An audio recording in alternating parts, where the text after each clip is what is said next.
Se vino mayo y nos mojamos durante 20 días. Y para colmo se vino todo el frío de golpe. Pero la Fresca y Beerful volvieron con las mejores birras del país. Vamos a ver qué nos trajeron hoy.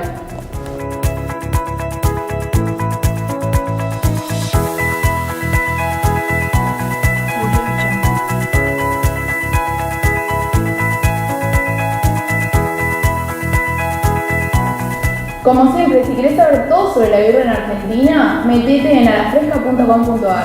Y si querés ganar de la inflación, suscríbete en Beerful, que ahí vas a tener toda la data. Nos vemos el mes que viene. Y no te olvides de suscribirte a nuestro canal y compartir el video. ¡Arrivederci!